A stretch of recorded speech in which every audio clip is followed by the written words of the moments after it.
हरिओम. भगवद्गीता बोध योगदास श्री जयगणेश जोशी यांनी केलेले निरूपण. अध्याय 8 अक्षर ब्रह्मयोग. ओम श्री परमात्मने नमः.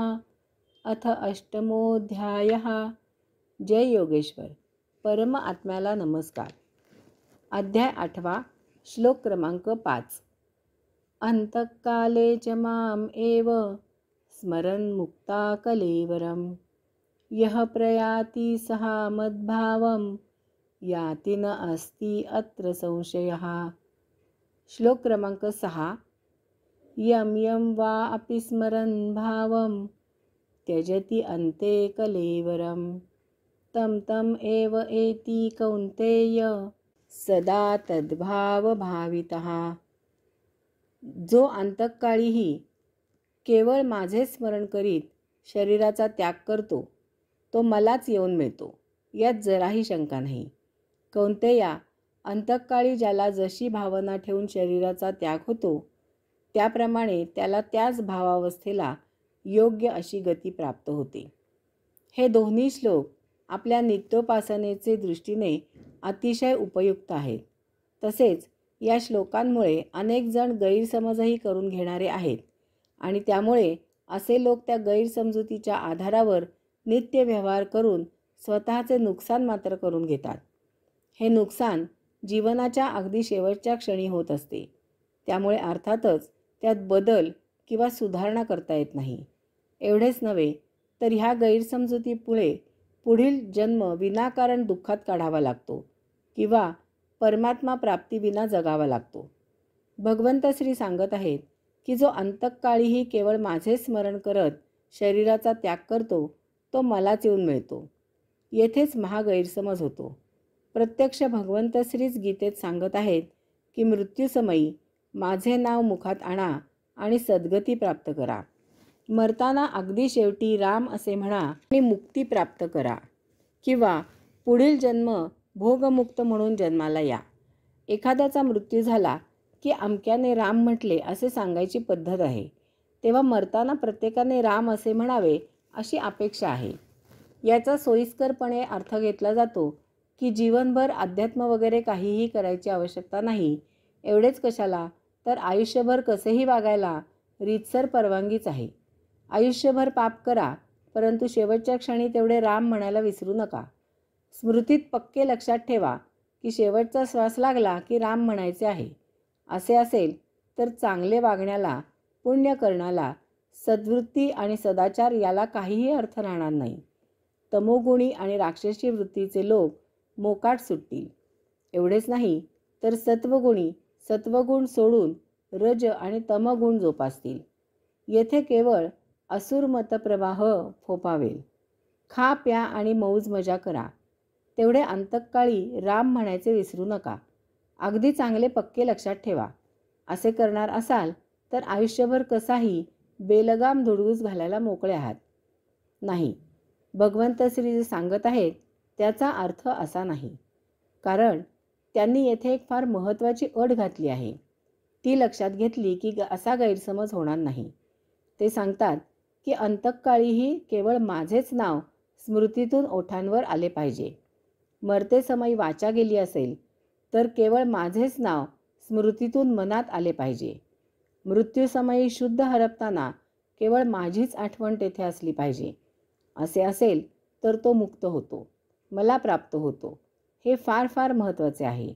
येथेच या श्लोकाची मेख आहे. कोणतीही गोष्ट स्मृतीत जतन होण्यासाठी ती गोष्ट अगोदर आपल्या हृदयात, आपल्या मनात, आपल्या बुद्धीत ठसावी लागते. प्रथम म्हणजे आपल्या हृदयात, मनात, बुद्धीत जी गोष्ट रुजते, बिंबते तीच गोष्ट आपल्या स्मृतीत चांगली जतन होते. इतर गोष्टी स्मृतीत कोरल्या जातात परंतु त्या आठवल्या जात नाहीत. त्या दूर सारल्या जातात, विस्मृतीतही जातात. अशा गोष्टींना कोणी उजाळा दिल्यासच आपल्याला त्या प्रयत्न करून आठवू शकतात. दुसरे महत्त्वाचे म्हणजे जी गोष्ट आपल्याला समजते, पटलेली असते तीच गोष्ट आपल्याला स्मरते. न समजलेली, न पटलेली गोष्ट आपण लक्षात ठेवत नाही. ती गोष्ट जरी स्मृतीत जतन झाली असली तरी आपण ती लक्षात आणत नाही, त्याची आठवण करत नाही. अशा गोष्टींची कायम करता विस्मृतीही होते. थोडक्यात सांगायचे म्हणजे एखादी गोष्ट जर आपण सातत्याने करत असलो तरच ती गोष्ट चटकन आपल्या ओठावर उद्धृत होऊ शकते.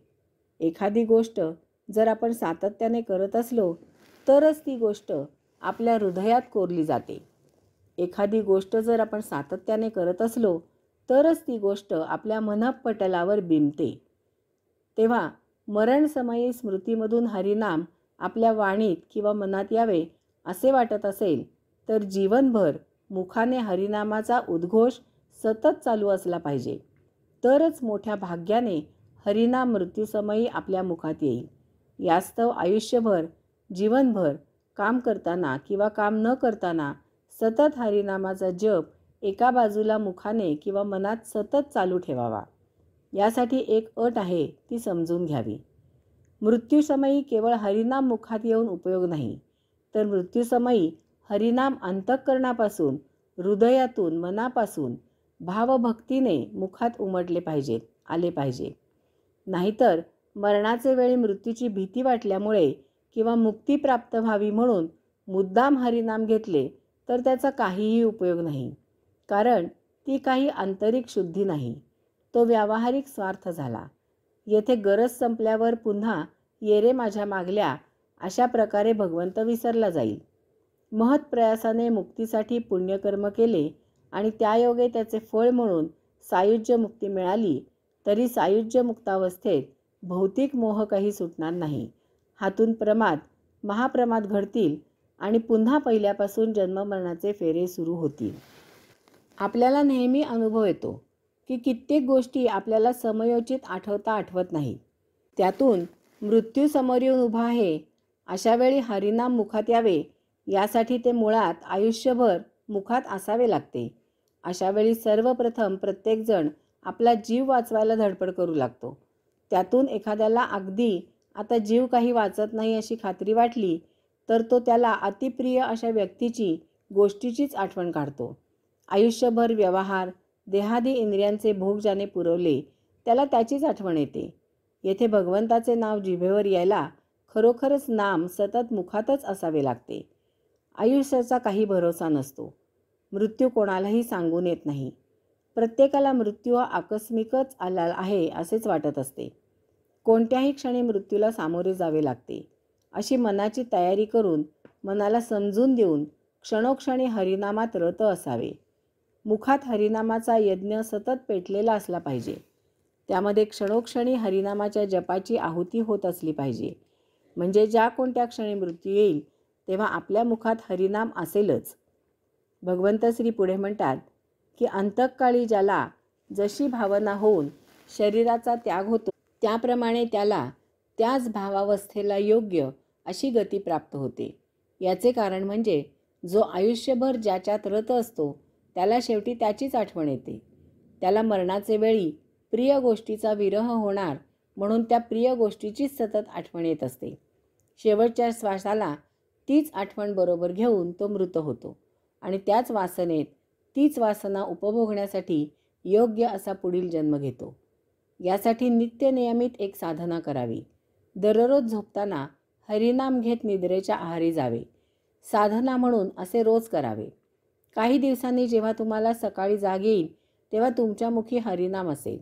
असे नित्यनियमित होऊ लागले की जागृत समयी हरिनाम घेणाऱ्याच्या त्या चिरनिद्रेच्या वेळीही हरिनाम मुखी येते असा अनुभव आहे. अनेक वेळा मरणासन्न झालेल्याचे नातेवाईक त्याच्या अंथरुणाशेजारी बसून हरिनामाचा जप करतात. मृत्युंजयाचा मंत्र म्हणतात. गीतेचा हा 8वा अध्याय वाचतात. अशा प्रकारे ते वातावरण निर्मिती करत असतात की मरणासन्न माणसाला शेवटी हरिनामाचीच आठवण राहावी. मरणसमयी मुखात हरिनाम यावे म्हणून अनेक जण आपल्या अपत्यांची नावे परमेश्वराची ठेवतात. त्यायोगे मृत्यूसमयी मुलांना हाक मारायच्या निमित्ताने तरी हरिनाम घेतले जावे असा त्यामागे हेतू असतो. परंतु तरीही अशा वेळी व्यवहार, प्रिय वस्तू याचीच आठवण होते. मृत्यूचे वेळी हरिनाम मुखाने येण्यासाठी जीवनभर ते मुखाने घेणे हाच एकमेव उपाय आहे. यानिमित्त एक गोड कथा पाहूया. एक तरुण व्यापारी होता. त्याचे दुकान होते.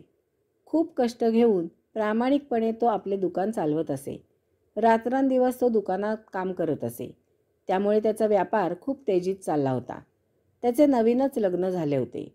त्याच्या मित्राने त्याला सल्ला दिला की तू आपल्या मुलांची नावे देवदेवतांची ठेव, म्हणजे मरणसमयी मुलांना हाक मारताना देवाचे नाव मुखी येते आणि त्यामुळे आयतीच मुक्ती मिळते. कारण शास्त्रात सांगितले आहे की मरताना शेवटी जे आपल्या उक्ती असते त्याप्रमाणे आपला पुढील जन्म होत असतो. त्या व्यापाऱ्याने त्या मित्राचा सल्ला ऐकला. त्याला 4 मुलगे झाले. त्याने त्यांची नावे राम, लक्ष्मण, भरत आणि शत्रुघ्न अशी ठेवली. मुलांना दररोज हाक मारताना आयतेच देवाचे नाव घेतले जात होते. त्याला आपल्या मित्राने फारच योग्य असा सल्ला दिला आणि आपण तो मानला याचे त्याला समाधान होत असे.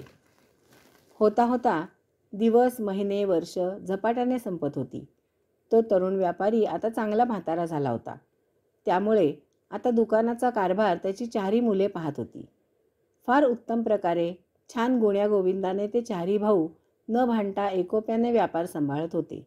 त्यामुळे म्हातारपणी तो व्यापारी आपल्या सुखी आयुष्यावर समाधानी होता. होता होता ते व्यापाराचा मरणकाळ जवळ आला. त्याला शेवटचा श्वास लागला. आता आपण फार वेळ जगत नाही याची त्याला जाणीव झाली.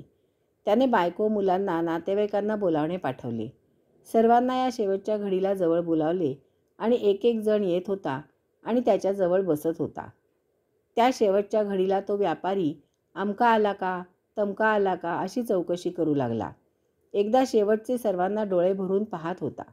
शेवटी त्याने बायकोचा अखेरचा निरोप घेतला. इतक्यात त्याला त्याच्या मित्राच्या बोलण्याची आठवण झाली. मित्र म्हणाला होता, शेवटी मुलांना हाक मारताना देवाचे नाव घेतल्यास पुढील जन्म त्याप्रमाणे होईल. तेव्हा त्याने मुलांना हाक मारायला सुरुवात केली. राम, बायको म्हणाली, हा काय आपल्यासमोर आहे. लक्ष्मण, बायको म्हणाली, हा काय आपल्यासमोर आहे. भरत, बायको म्हणाली, हा काय आपल्यासमोर आहे. शत्रुघ्न, बायको म्हणाली, हा काय आपल्यासमोर आहे. 4ही मुलांना समोर पाहून प्राण जाता जाता तो व्यापारी अभावितपणे म्हणाला, अरे मूर्खांनो, मग दुकानात कोण आहे. हरिओम.